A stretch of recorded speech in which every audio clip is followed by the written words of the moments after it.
Esta semana, João Miguel Tavares sente-se putinesco. Pedro Mexia confessa-se inorgânico e Ricardo Araújo Pereira declara-se parenético. Está reunido o Governo de Sombra.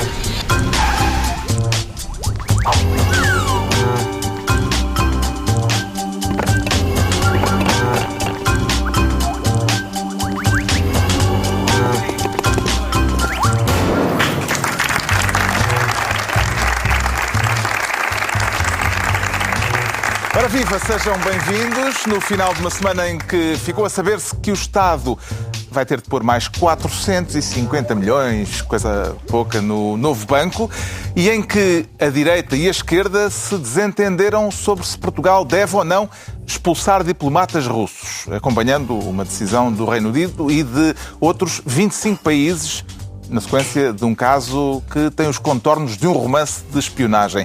Falaremos disto tudo mais adiante e de outras coisas também neste Governo Sombra, em que o Ricardo Araújo Pereira quer criar a pasta de Ministro da Escola da Vida. E que disciplinas é que pretende pôr no currículo desse estabelecimento de ensino, Ricardo Araújo Pereira? Não sei bem, porque eu conheço a escola. Parece que se aprende muito na Escola da Vida. Aprende-se muito. O número de clausos deve ser baixo, porque toda a gente do Facebook andou lá. E, portanto... Mas eu não sei o plano curricular. Agora, eu escolhi este... O que é isto? É Ministério, não é? É um Ministério. Sim, um ministério. Porque... Não, eu acompanho este programa. Porque... Tu estás a fazê-lo, não tens que o ver, não é? Pois. Exatamente. Para ver é mais caro. Mas este... O que Isto foi a acontece... propósito das acusações do Ministério Público, conhecidas esta semana, a 7 pessoas, 2 que foram decisores públicos e 5 que foram, ou eram ainda, creio que ainda são, administradores de um grupo de ensino privado, o Grupo GPS. O Grupo GPS, por causa do qual aqui há tempos houve largas manifestações em que todos os apoiantes eram aparentemente adeptos do Passos de Ferreira. Os amarelinhos. Exatamente, toda a gente estava de amarelo. E o que é que acontece? Acontece que... E o Grupo GPS sabia o caminho para ir dar alguma massa. Para ir dar a bons financiamentos públicos. Certo. Eu ainda me lembro das manifestações, as pessoas dizerem que ali o ensino daquelas escolas que era bom. Vais extrapolar. Não vou nada. Vai extrapolar. Estás a extrapolar a pé junto. Eu ainda não digo nesse nada. caso é mesmo muito feio. Mas eu alguma vez Ora bem, extrapolo. É frequente. Não É frequente eu vir para aqui extrapolar. Não extrapoles. Eu extrapolo em casa, no recato do meu lar. Muito bem. Aqui Cada um não. extrapola onde quiser. Sim. Aqui pode-se extrapolar. Eu quero só... ele já está a extrapolar. Não estou nada a extrapolar. Extrapolar seria se eu fosse um cavernícola. Eu vou só fazer... Só nesse caso extrapolaria? Eu vou só fazer insinuações maldosas. Não vou fazer extrapolação nenhuma. Porque me lembro dessas manifestações, das pessoas dizerem que naquelas escolas é que o ensino era bom. É só isso. E eu acho que... Mas quais aquelas?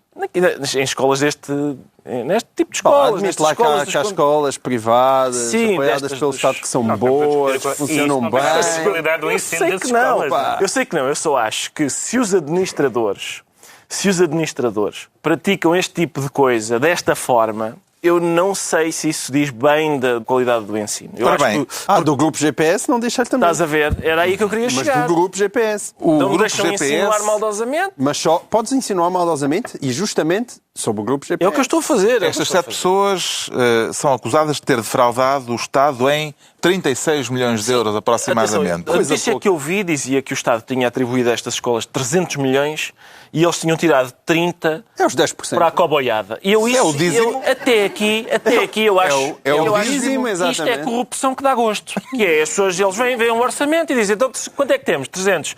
Tira já 10% para a coboiada. Está bem feito, eu acho que há rigor de contas. É isso que fazes com o teu ordenado, Não é? 10% para a coboiada. É isso mesmo. Rigor e tal. Por isso, tudo bem. O que é que lhe chamou mais a atenção nos detalhes? Porque há algumas minúcias sim, na acusação. há minúcias que engraçadas. convém encarar. Pelos vistos, o dinheiro que os contribuintes, através do Estado, dão àquelas escolas para ensino, eles gastaram em, entre outras coisas, férias, carros, bilhetes para o Mundial de 2006, jantares e até seguros pessoais. Os Isto dos crimes- seguros pessoais, acho que é gastar dinheiro mal gasto.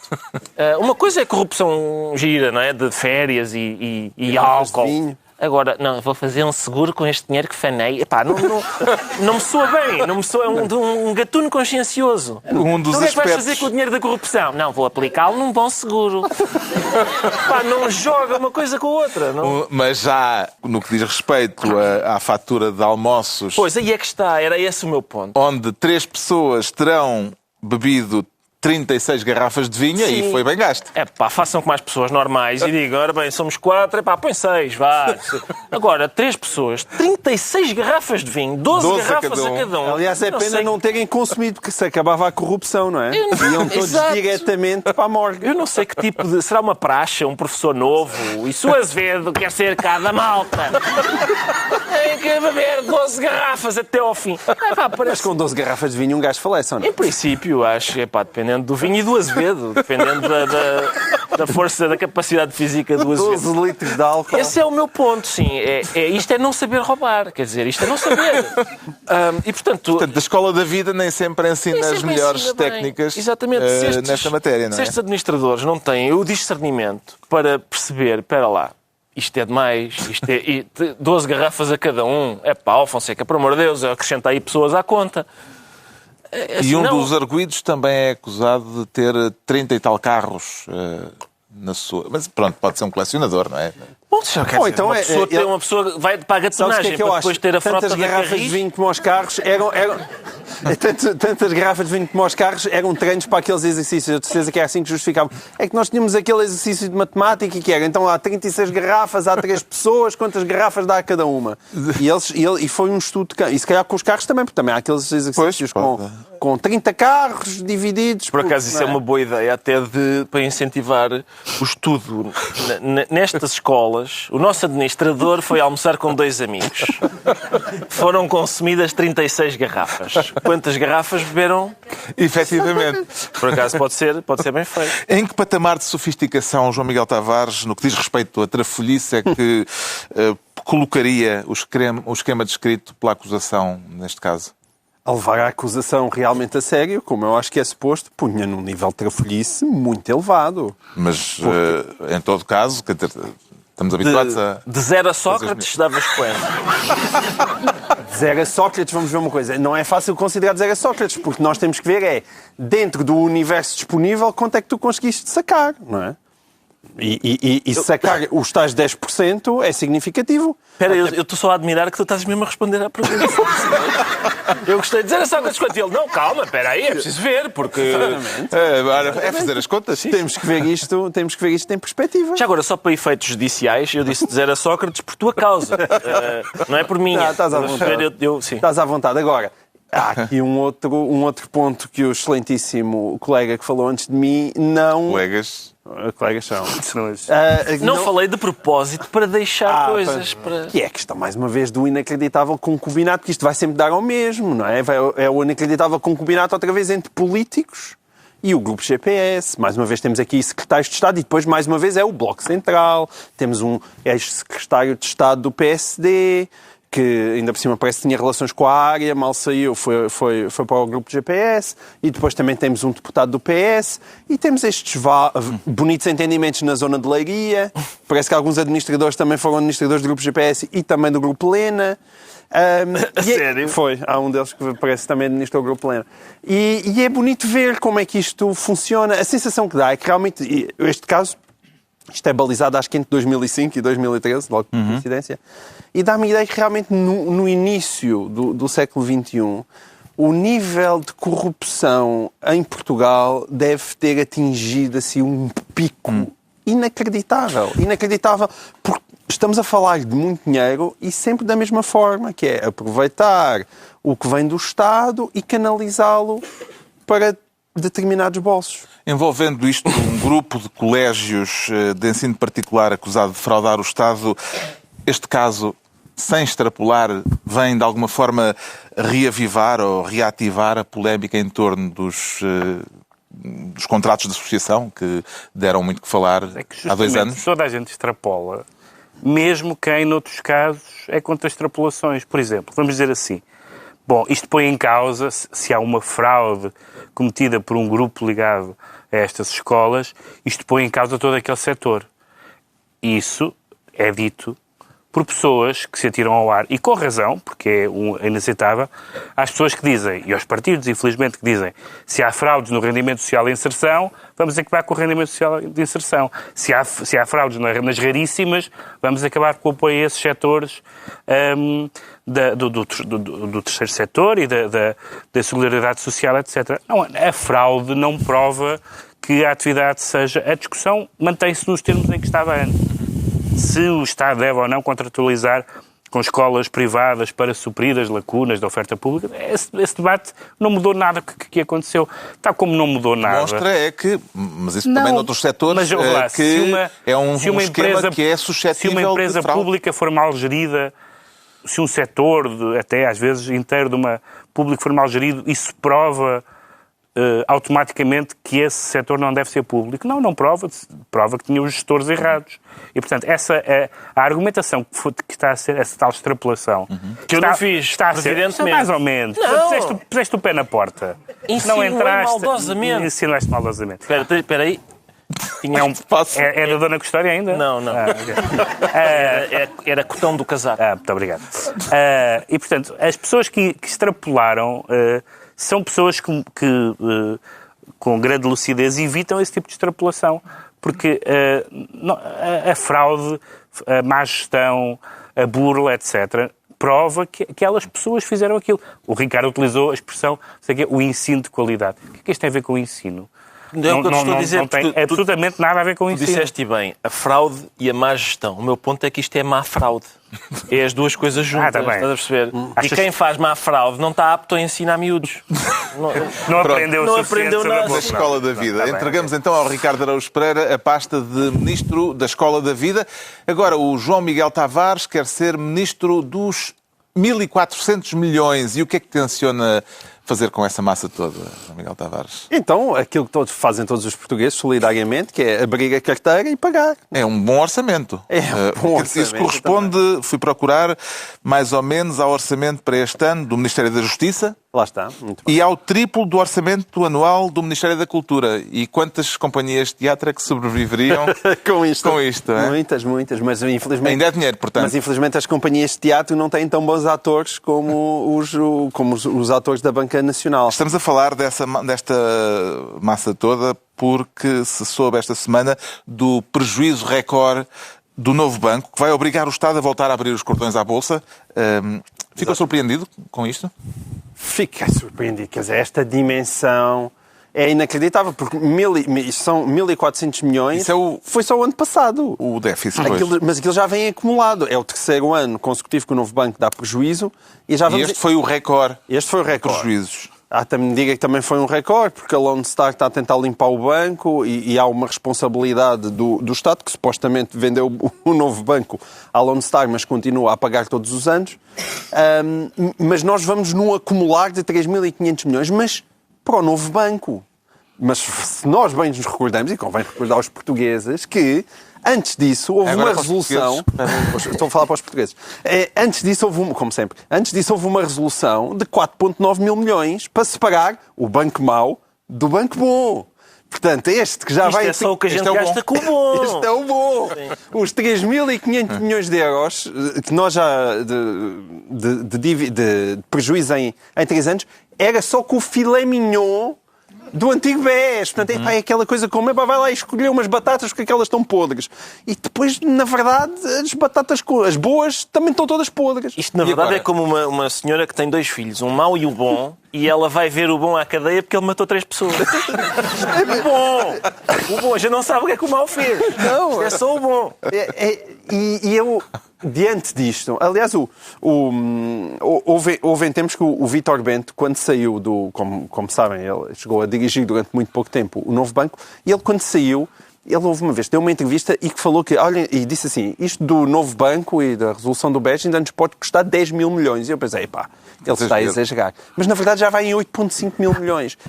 E agora o chamado Fundo de Resolução vai ter de ser recapitalizado, ou seja, o Estado e os bancos, mas o Estado vai ter de pôr mais dinheiro neste Fundo de Resolução, não se sabe ainda quando, mas já sabe mais ou menos quanto. Vão ser cerca de 450 milhões. Sim, que supostamente um dia será pago daqui a 50 anos com os lucros do sistema financeiro português. A questão é que a injeção de dinheiro em 2014 teve um impacto nas contas públicas e, portanto, fez disparar o déficit. Aliás, até houve uma correção um ano e tal depois, ou um ano depois. Mas esse não conta, não é? De 4,5 para 7,2. Esse não conta. Os one-shots, vimos isso agora também, depósito da Caixa Geral de Depósitos, parece que ninguém conta. Mas a verdade é que aquilo vai somando. E eu lá está, como português, eu só peço duas coisas. Uma é que, ao menos se nós colocamos dinheiro, e pelos vistos temos que colocar dinheiro, que isso seja em troca de transparência. Se há imparidades, publiquem em edital, façam publicidade no jornal a dizerem quem é que está a ficar com o nosso dinheiro. Porque se há imparidades, nós estamos a pagar os buracos de alguém. Quem não pagou... Significa que quem não pagou está a levar um corte enorme na dívida. Digam-me ao menos a quem é que nós estamos a oferecer dinheiro. A quem que nós estamos a oferecer dinheiro. Porque eu desconfio mais uma vez que nós continuemos a oferecer dinheiro a quem tem muito mais dinheiro do que nós. Coloquem essa lista. E esse como meu segundo pedido, que costuma ser entendido como populismo, mas que é um populismo do qual eu me orgulho muito, por amor de Deus, comecem a prender alguém.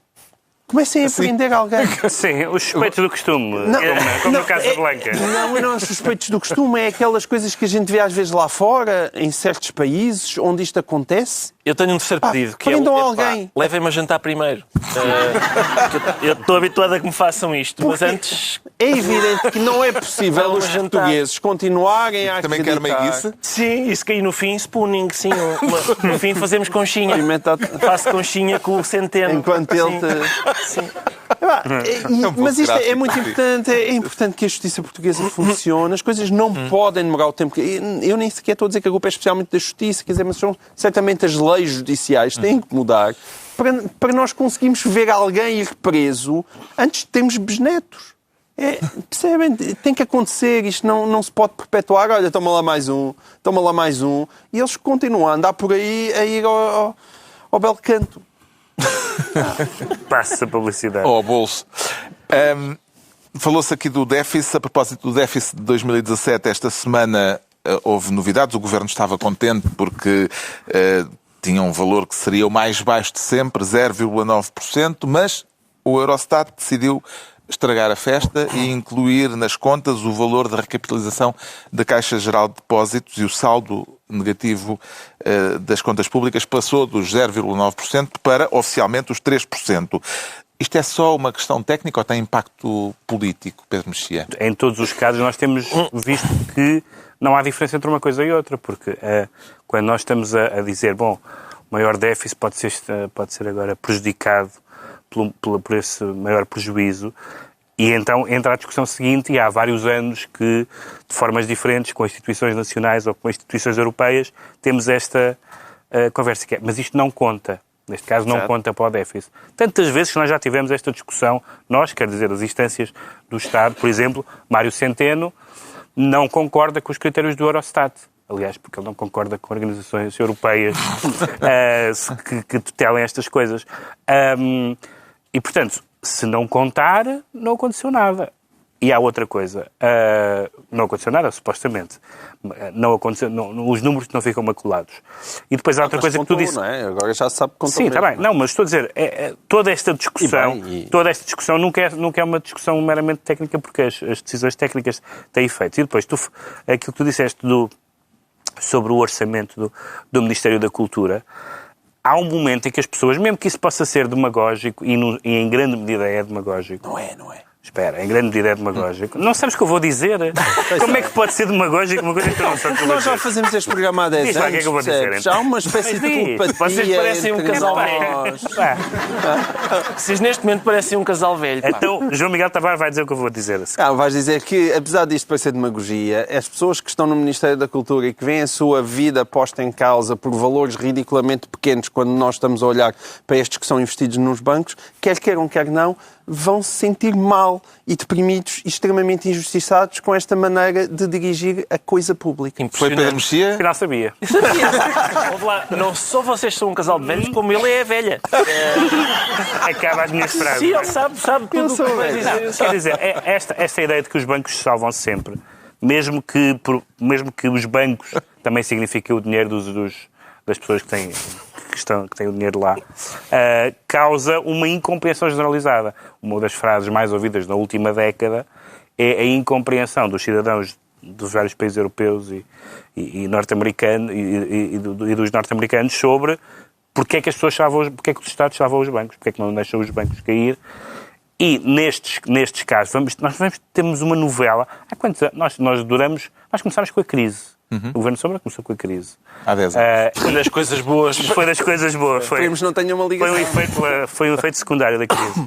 E quantas vezes é que nós já tivemos estas conversas sobre salvar bancas, medidas extraordinárias, contabilidade criativa, esperar o que é que a Europa decide, etc. E isto são coisas importantes e melindrosas, mas do ponto de vista de quem, por exemplo, espera, como é o caso de alguns setores da cultura, valores que são ridículos em termos comparativos para as suas necessidades e para o seu dia-a-dia, isto gera um caudal de indignação evidentemente insustentável.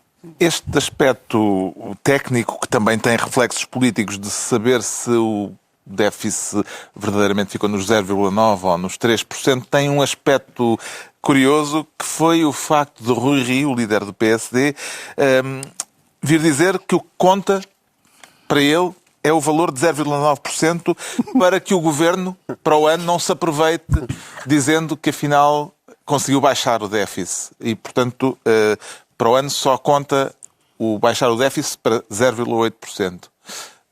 Como é que leram estas Ele joga xadrez. Isso é tipo 3 movimentos a seguir. É bem pensar. Eu, quando li a notícia, não percebi. Então, mas ele... está bem. Não te esqueças que ele dá 2018 e 2019 como perdidos. Como perdidos, exato. Ele só está a passar mais à frente. Exato. E ele pode ganhar o Nobel do líder da oposição mais fofo do planeta. Que é um peluchinho. Não, um peluchinho com a cara de António Costa, com o qual Rui Rio vai dormir abraçadinho todas as noites. Mas ele, para o ano, vai cobrar de uma forma que não cobraria se tivéssemos 3%. Vai ser duríssimo. Vai ser duríssimo. O que é que lhe parece mais benéfico para o Governo, Ricardo Araújo Pereira? Reivindicar em relação ao ano passado os 0,9% ou aceitar os 3% do Eurostat com a garantia de que assim poderá facilmente melhorar o resultado? Bem, já agora, vê se o João Miguel sabe o que é que eu vou dizer. Não. É que assim não vínhamos, não é? Não, exatamente. Não, e não sabia mesmo que o que eu vou dizer é Fafa-fum-fiuala! Como? Não, nada. Era só para mostrar Eu não que queria realmente arriscar. Era impossível. Eu contigo não arrisco. Exatamente. Eu só arrisco tentar adivinhar pessoas que dizem coisas com sentido. Exatamente. É preciso fazer sentido. E fazes bem, claro, e fazes bem. Não, eu acho que eu sou sempre a favor de pôr a fasquia bem baixinha e por isso eu acho que o Rio tem razão. Quanto mais alta estiver, ou seja, se for em 0,9, fica muito alto para baixar daí, não é? Agora, eu acho que a gente devia instituir sempre que bancos não contam. Não contam. Aquilo são ficções. São ficções. É dinheiro que nem sequer lá está. Eu às vezes vou ao meu banco e digo, mas deixe-me ver as minhas notas mesmo. Abra lá, onde é que está? Nunca me mostram. Eu desconfio que aquilo nem sequer existe. Acho que na Mary Poppins também há uma cena assim. Na Lá Mary está, Poppins, é acho que possível. E portanto... Uma criança que quer ver onde está o dinheiro. Tudo aquilo são ficções e portanto, não devia contar nunca. Por exemplo, neste momento, portanto, o país todo fez um esforço e tal, a economia cresceu e temos um déficit de 0,9, uma coisa histórica. Mas, como é preciso recapitalizar a Caixa Geral de Depósitos, fica 3. Ora, para já a palavra recapitalizar, não é? Que é, eu creio que milhares de jovens em todo o país que pedem a mesada aos pais vão Espera aí, já é a segunda vez este mês que me pedes a mesada. Não, eu recapitalizo aqui. Isto basicamente é meter dinheiro lá, é pedir dinheiro. Eu gosto destas palavras, estes termos, em que uma pessoa muda de facto as coisas. Não, tu podias capitalizar a Caixa e faria sentido. Imagina, tu queres expandir o teu negócio, não é? E agora queres que a Caixa vá para não sei quantos países na Europa e na América, e aí sim estás a colocar dinheiro para fazer o investimento. Mas não é isso que está a acontecer na Caixa. O dinheiro que está lá a ser metido é para ser perdido porque fica no grosso buraco das imparidades. E não há a recapitalização do fundo de Portanto, aquilo não é resolução recapitalização Mas nenhuma. como chamas recapitalização, é bom. É a mesma coisa que o senhor fez. Não, eu roubei, então vai para esta prisão má. E o senhor, eu fiz um desfalque. Tão bom, então vai para a carregueira. É assim. O João Miguel Tavares fica então ministro dos 1.400 milhões. É a altura do Pedro Mexia se tornar agora ministro do mecanismo. E o mecanismo funciona, Pedro Mexia? Tem dias, mas não é disso que eu quero falar. Não estava a perguntar do seu mecanismo. Muito obrigado. Tem a ver com este mecanismo que é o nome de uma série da Netflix. O mecanismo vai, pelo menos, pôr a funcionar a engrenagem da justiça no Brasil, porque Lula da Silva já anunciou que vai pôr a Netflix em tribunal. Sim. Vai para a Netflix em tribunal porque o realizador José Padilha... Que foi o realizador da série Narcos, que também foi bastante badalada. Fez agora uma série... E da Tropa E dos filmes de Tropa de Elite. Tropa de Elite fez agora uma série que é muito, muito, muito, muito parecida com a realidade brasileira. Mas antes tem uma coisa a dizer. Atenção que nada disto tem a ver com a realidade. Sim, por exemplo, há uma presidente que se chama, em vez de Rousseff, chama-se Roscoff, ou não sei quem mais. Tem assim, nomes muito parecidos. Bom, e um deles é o Lula. E aquilo é claramente uma visão... Eu não vi a série, li várias coisas... Li vários textos na imprensa brasileira sobre a série que descreviam as cenas e aquilo é realmente escarrapachado, ou quase, com algumas mudanças de cronologia, o que se passou na Operação Lava Jato. E o Lula...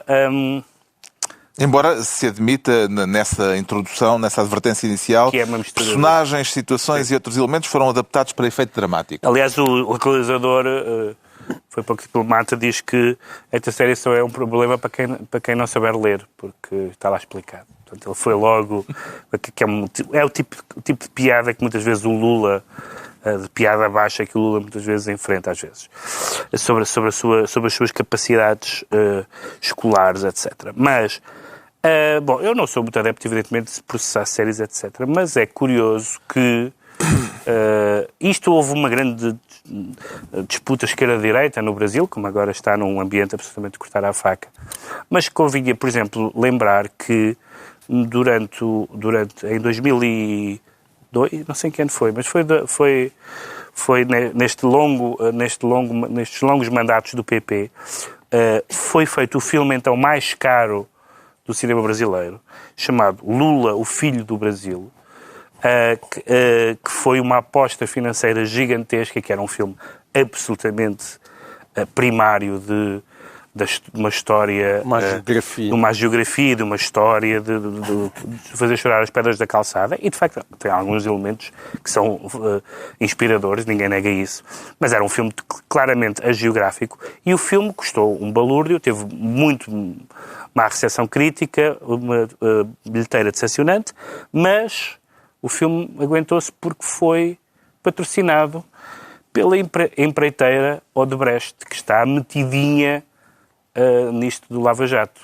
Como se sabe, os empreiteiros são muito cinéfilos, têm um grande interesse pela história da sétima arte e onde veem um realizador a querer levar o seu projeto... É curioso constatar que os amigos de Lula fizeram um filme chamado Lula, o Filho do Brasil, mas os inimigos podiam fazer um filme em que Lula, o Filho de, também podia ser o título. Certamente. Podia ser o princípio do título. Aproveitava-se parte do material de promoção. Exatamente, quase com o mesmo grafismo, tudo igual. E portanto, há de facto, no Brasil, a capacidade da esquerda-direita olhar para o outro lado e acusar os outros de fazer o que os próprios fizeram, em grande medida, é uma coisa lamentável. Acho que o Lula tem outros assuntos com que se preocupar neste momento. E o Brasil também. Um deles é a possibilidade de vir a ser preso em breve. Sim, o que significa perdeu o recurso. O que significa que o candidato com mais intenções de voto é um admirador da ditadura militar brasileira. Portanto, o Brasil está nesta situação absolutamente abracadabrante. E Absoluto. eu já disse abracadabrante neste programa. Mas neste contexto, dizes abracadabrante, pode ser uma provocação. Porque tu não consegues dizer os R's. Não. Então, Dada a pessoa que utilizou e que popularizou essa Sim, no palavra. espaço público português. foi essa, agora E está Sócrates. Desculpa, mas eu não estou sempre a pensar no Sócrates, eu não acordo. Ao contrário Olha, não do fui João eu, Miguel. não fui eu. Não acordo a pensar nele. É a mesma coisa que dizes que isso tem que ser muito bem esmiuçado. É verdade que esmiuçar já existia antes, mas houve um certo grupo que popularizou essa palavra. E tu agora fizeste o mesmo. Não estás a ver, ele está no teu inconsciente. É abracadabrante a situação e Lula vai recorrer à justiça contra a Netflix. Em que medida é que é legítimo misturar ficção e realidade num caso de justiça independente, João Miguel Tavares? Na medida em que existe uma coisa chamada liberdade de criação e a liberdade de expressão e as pessoas vivem em democracia e fazem coisas. E é isso. Aquilo é inspirado em... Não me parece que haja alguma lei que proíba a criação de séries televisivas vagamente parecidas ou muito parecidas com processos que ainda estão em justiça. Não consigo perceber qual é que é o problema. Aliás, eu não vi a série também, mas daquilo que eu tenho lido, até houve um grande esforço para desideologizar a série, neste sentido. Não há ali conversas... Lula com ar de Lula. Não, certo. O Lula tem ar de Lula. E, aliás, eu quando olhei da primeira vez parecia mesmo o Lula. É indiscutível, mas não é isso. A questão é que não é a esquerda e direita, não há ali... Há factos, há a questão da corrupção em si, que a corrupção, como nós podemos ver em Portugal e até de casos que já falámos hoje, aquilo esquerda e direita, toda ela aprecia bastante e pratica. Ora bem, pegando nesta ponte para Portugal, gostava de ver uma série televisiva, Ricardo Araújo Pereira, sobre o processo Marquês. Gostava muito. Por acaso gostava muito, mas... Quem é que contratava para fazer o papel de José Sócrates?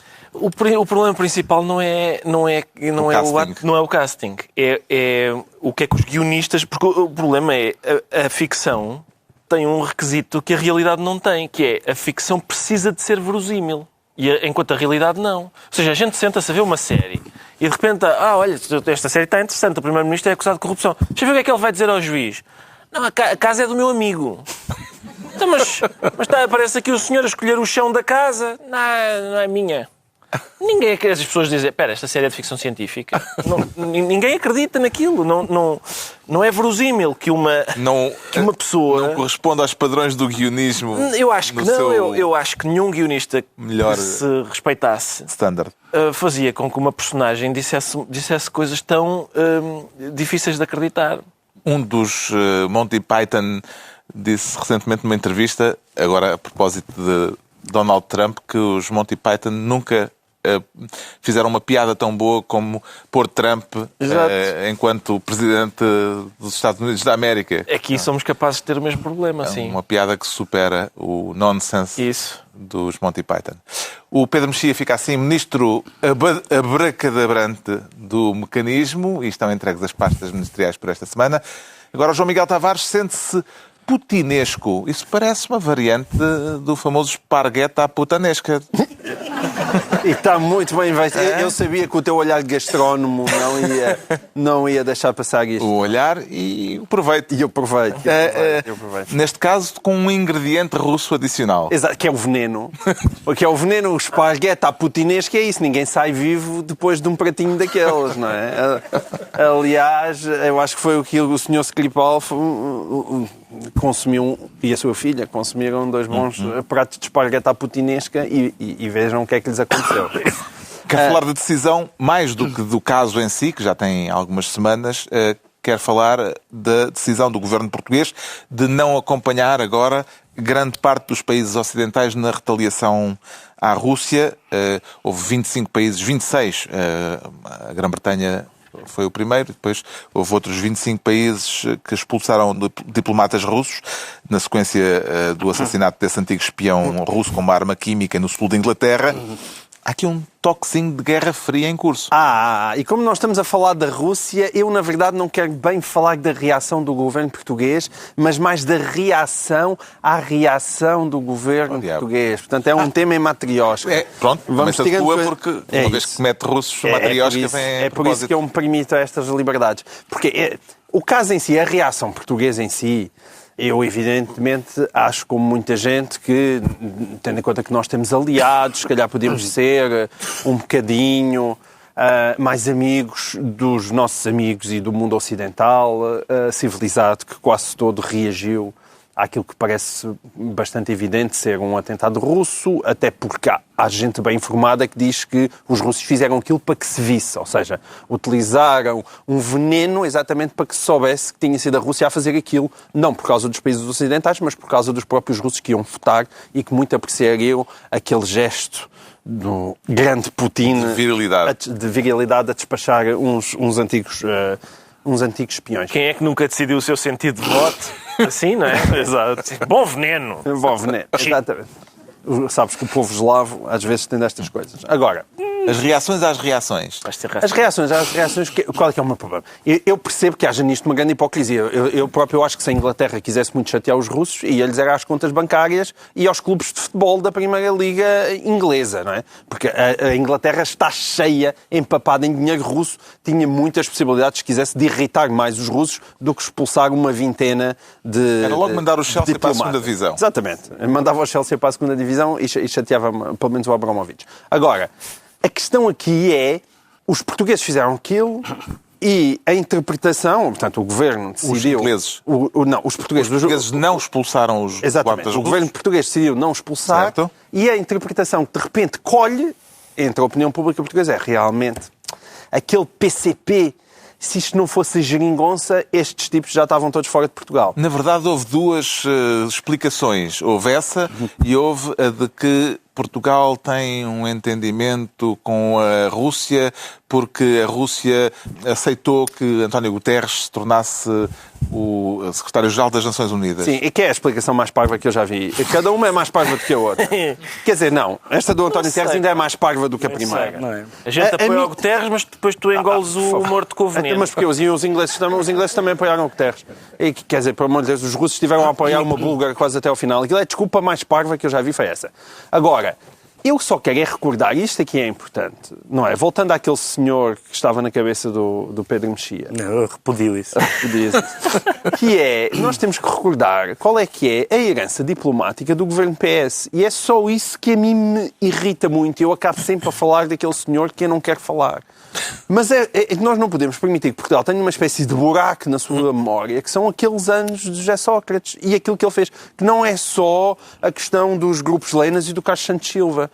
A diplomacia do tempo de Sócrates é uma miséria. É uma miséria. E isto não é novo. Em 2007... Mas o que é que tem a ver com este caso? Em 2007... É porque em 2007 o governo socialista tinha maioria absoluta. Não estava lá o PCP a dizer vai para a Rússia, vai para a Rússia. E, se bem se recordam, José Sócrates foi correr, foi em maio de 2007, ele foi correr na Rússia. Putin mandou fechar a Praça Vermelha entre as 8 e as 9 da manhã só para ele poder fazer jogging. E a seguir a esse bonito gesto, José Sócrates apareceu a dizer que a União Europeia não tem nada que estar a dar lições de moral em termos de direitos humanos. Nenhum país tem que dar lições de moral a nenhum país, porque a democracia é um processo em construção e aquelas coisas que Sócrates fazia muito bem. E depois, nesse mesmo ano, Putin veio a Mafra para mais uma cimeira, União Europeia e Rússia. Mas nós podemos continuar por aí fora, porque não foi só o Sr. Putin, foi o Sr. Gaddafi, se bem se recordam, foi o Sr. Lula da Silva. O que está a dizer é que há uma herança foi o Sr. Chávez. Nesta decisão. Com certeza que há uma herança miserável da diplomacia portuguesa quando lá estava um governo socialista. Não é sensível. Atenção. E também temos, no tempo de Passos Coelho, a Guiné Equatorial, a entrar na CPLP, que por acaso o pedido da Guiné Equatorial também foi na altura de Sócrates, também o conseguimos meter aí. E vai por aí fora. Mas não são todos iguais. Não estou a dizer que são todos iguais. Estou só a dizer uma longa historial do governo dos PS e PSD, e CDS, de cócoras perante Angola, nomeadamente as violações de direitos humanos, Guiné Equatorial, que não só é uma ditadura como não fala português, é membro da CPLP, até questões mais ou menos de lana caprina, onde nós não nos mostramos propriamente a própria maneira como foi resolvido um problema local, como foi aquela história dos filhos do governador do embaixador do Iraque. Nós temos a política externa mais boazinha, aliás, se calhar foi por isso que António Guterres foi eleito. De facto, Guterres temos foi eleito um espírito universalista. Porque nós não temos anticorpos, ninguém nos detesta. Mas ninguém nos detesta, podemos dizer, porque somos um povo humanista, não sei o quê. Está bem. Mas também porque somos uns bananas. Ou seja, quando é que a diplomacia portuguesa tomou uma decisão internacional que orgulhou Portugal? Timor.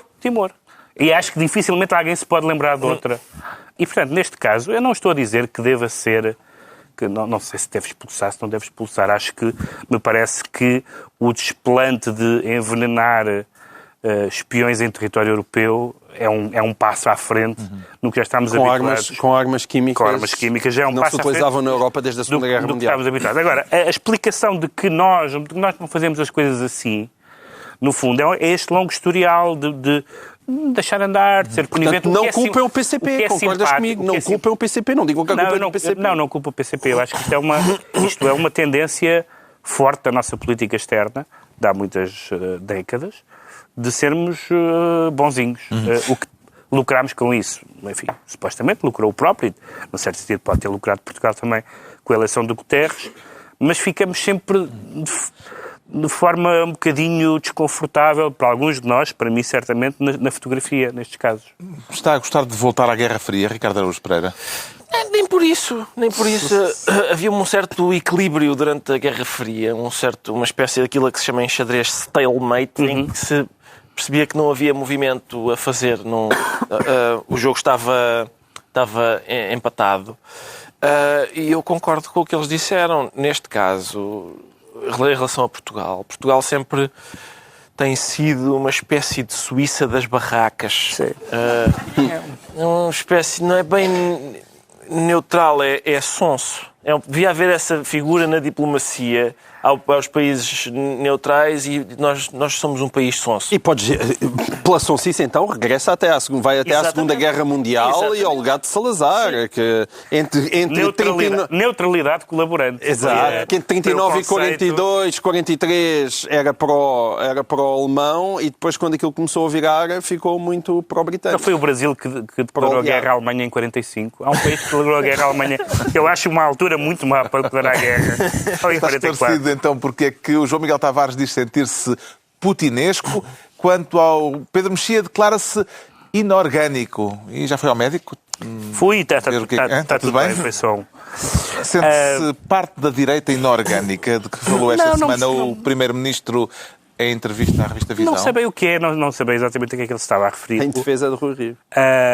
António Costa diz que o Rui Rio está a incomodar grande parte do PSD e da chamada direita inorgânica. Foi comovedor ou digamos assim, cínico ou divertido, dependendo de onde as pessoas estejam a ver, que António Costa tenha defendido o Rui Rio. A dizer, coitado do Rui Rio, está a ser tão mal recebido pelo seu partido. Isto, evidentemente, para os adversários do Rui Rio, é um consolo. Para os apoiantes do Rui Rio, é um embaraço. Ouvir o Primeiro-Ministro, que ele supostamente tem que derrotar em 2023. É um embaraço. E depois a referência à direita inorgânica, e até trouxe o Observador ao barulho, que há uma obsessão em alguns colunistas e em alguns políticos portugueses com o Observador, que é um projeto político assumido, ninguém lê o Observador ao engano, não é? Toda a gente sabe que é um projeto alinhado à direita, toda a gente também... Mas ideológico, não partidário. Um projeto ideológico, toda a gente sabe que boa parte da opinião publicada no Observador via com simpatia Pedro Passos Coelho e não vê com simpatia Rui Rio, mas isso é claro, isso não é provavelmente um programa encapotado, não é uma coisa como acontece em qualquer jornal, neste caso um jornal online, no mundo, em que nós sabemos qual é a linha editorial, sabemos o que a casa gasta. Sim, mas também o que disse António Costa foi... Mas a expressão inorgânica vem no sentido de, justamente porque como há um projeto editorial neste caso à direita, a expressão inorgânica tem interesse para tentar aproximar na cabeça das pessoas esse projeto a ser umas coisas difusas, populistas ou fascistas. Falou-se, por exemplo, várias vezes do Tea Party português, coisa que me escapa totalmente onde é que está um Tea Party português, escapa-me totalmente onde é que existe a agenda, por exemplo, da alt-right americana, a agenda racista, etc. Escapa-me totalmente onde é que ela existe no espaço público, partidário ou editorial português. E, portanto, são umas aproximações, que são umas aproximações um pouco manhosas. Eu não concordo e discordo frequentemente, neste caso, concordo às vezes e também discordo com frequência com a linha editorial do Observador. Gosto de alguns colunistas, não gosto de outros. Já fui insultado no Observador. Portanto, não se trata de fazer uma defesa da honra do Observador. Trata-se de dizer que essa tática manhosa de repente, como aparece alguém com uma linha política clara, sugerir, bom, esta gente é perigosa. O Pacheco Pereira todas as semanas diz isso, deve ter uma coisa contratual para si próprio. Da direita do Observador, até muda o tom de voz. Não, é um projeto editorial, como foi o Independente, como foi o Jornal, como foi o Diário, esse aí até mais ligado ao Partido Comunista, como são todos os jornais, os grandes jornais europeus, em que a gente sabe o que é que a casa gasta. Sabe em quem é que votam, fazem endorsements nas presidenciais e nas legislativas. Poderá dizer-se, a respeito destas declarações de António Costa, que ele saiu em defesa de Rui Rio, Ricardo Araújo Pereira? Aparentemente saiu. Agora, que eficácia que isso tem para ele e para Rui Rio? Isso deve dar muito que pensar lá no PSD, aos inimigos e aos amigos do Rui Rio, porque por exemplo, isto que o Pedro disse, olha, o Primeiro-Ministro está a defender-te, isto é um embaraço para nós. Mas se calhar é psicologia invertida. Ele quer embaraçar-nos, que é para... Porque nós é que somos a verdadeira ameaça dele. E assim sucessivamente. É uma coisa para eles bem jogado. Por António Costa foi muito bem jogado. É porque lança a balbúrdia, não é? E isso em princípio é bem feito. E ele tem jeito para isso. Agora, eu isso percebo, mas há... de facto, há assim, no panorama do comentário e não sei o quê... Tirando de nós, que estamos de facto aqui mais para a galhofa... Isto é um programa sério. É? Está bem. O João Miguel acha que isto é... Eu estou a tentar impor a minha perniciosa ideologia aos portugueses. Às vezes sente-se que há pessoas... Por exemplo, é óbvio Pode que se ser sente sério, que há mas não sei se é para levar a sério. É óbvio que se sente que há uma linha editorial no Observador, por exemplo, sim, que preferia... Mas na opinião... Sim, na opinião, com certeza. Mas preferia Passos Coelho a Rui Rio, sim, com certeza. Por outro lado, há outras pessoas, algumas que até assinalam isso, que não só preferem Rui Rio, como parecem estar a mandar currículos, a candidatar-se a um emprego. E isso é que eu não percebo. Porque, em princípio, não vai haver emprego. Não vai... Então, em princípio, é gastar dinheiro no cavalo errado. Já se percebeu que o Rui Rio não tem muitas hipóteses. É aquele...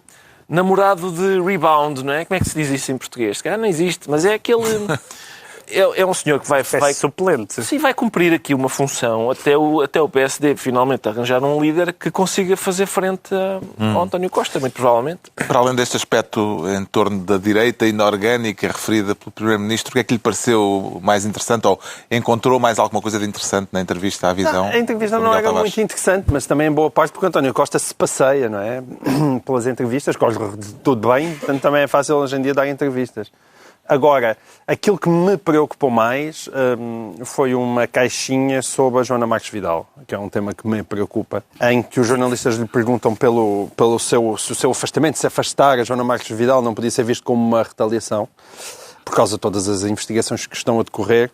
E o António Costa respondeu com uma lata do caraças, como ele consegue só, que o Ministério Público... Que nenhum partido com uma lata do caraças, que nenhum partido em Portugal fez tanto pelo Ministério Público como o PS. E, portanto, o seu afastamento nunca podia ser visto como uma forma de retaliação. O que é realmente... No sentido de o pôr a trabalhar. Exato. No sentido de lhes dar poder. Exato. Mas é mais no sentido de pôr a investigar. Nenhum deu tanto trabalho.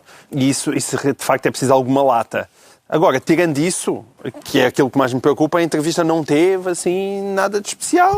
Apenas vem dentro da linha plus, que eu disse, que é mesmo. Eu acho que é preciso fazer um plus de António Costa. Alguém devia ter essa ideia, sei lá, Assunção Cristas, por exemplo, que faz intervenções coloridas na Assembleia da República. Deixa aqui esta sugestão, que é para verem como isto é importante para o país. Merchandising de Costa. Faça um plus de António Costa e depois ofereça-o a Rui Rio.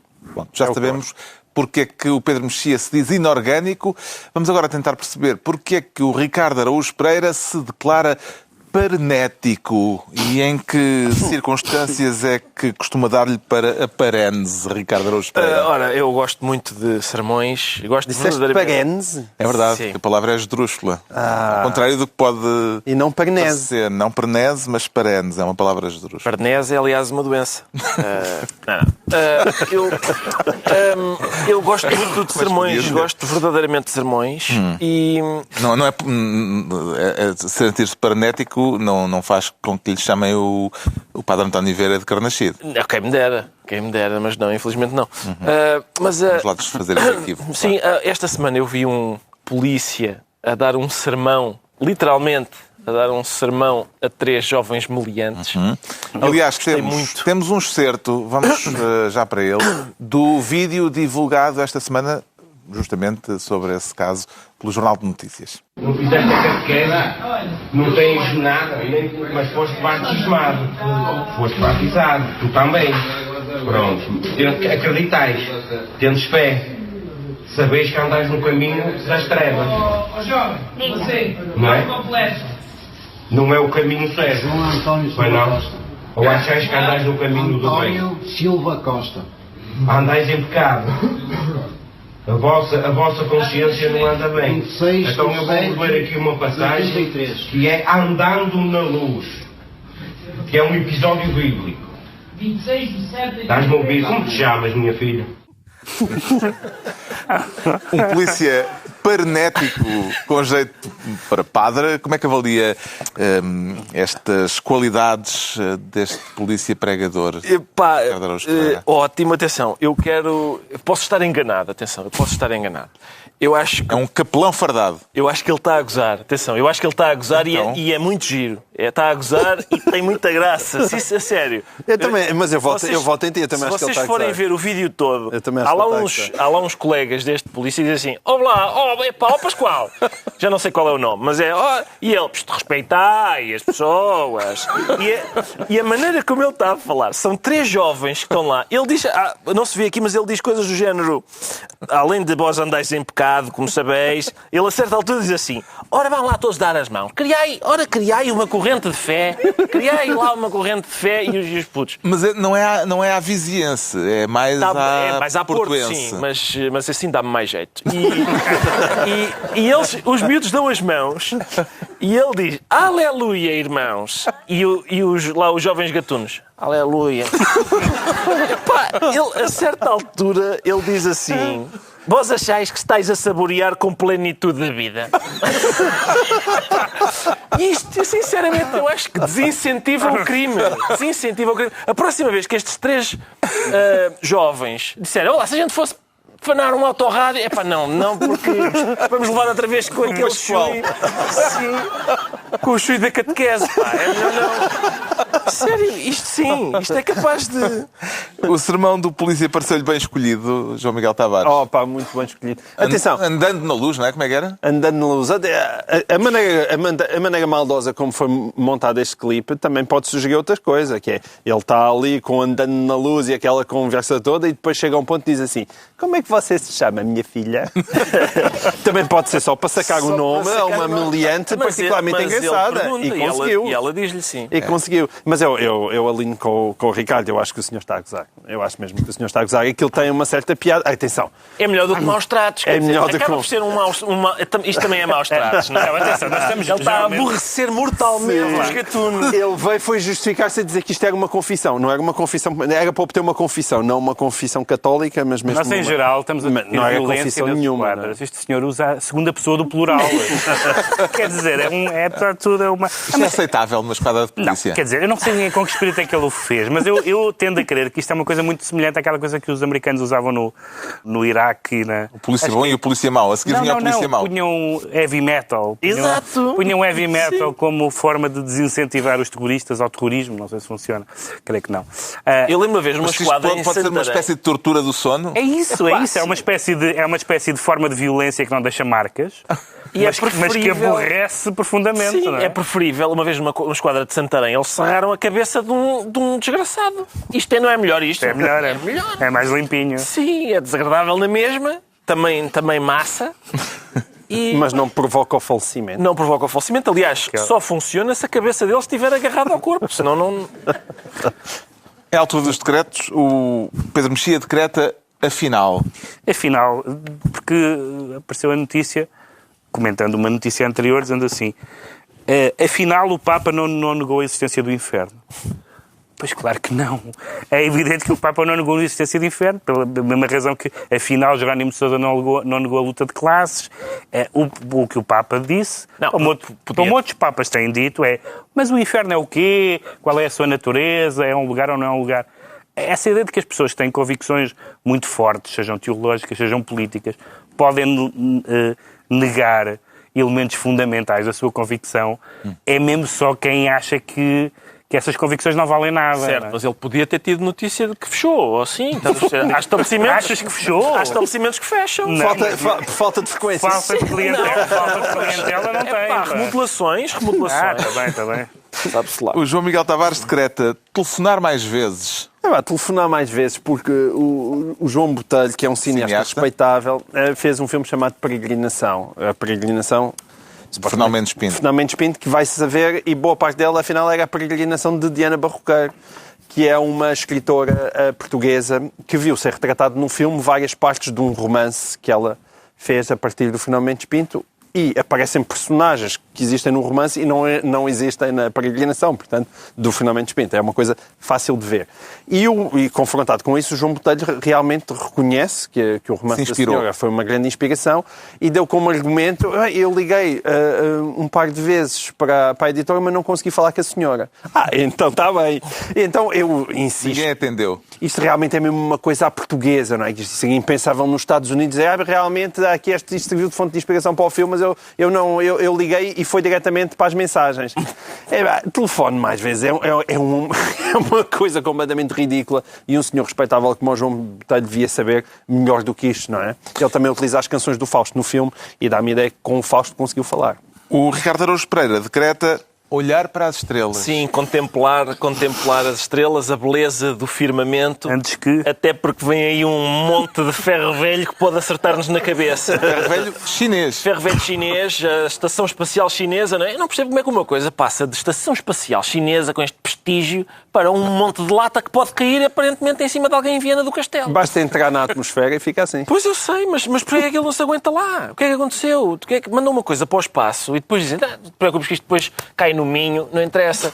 Não sei que tipo de planeamento Achas que estava previsto no Minho especificamente? Isto cai a É seguir. porque é do chinês. Pois, mas só se é disso. Bem, esperemos que não seja o último Governo Sombra. Está concluída mais uma reunião semanal. De hoje a 8 dias, à mesma hora, novo Governo Sombra, Pedro Mexia, João Miguel Tavares e Ricardo Araújo Pereira.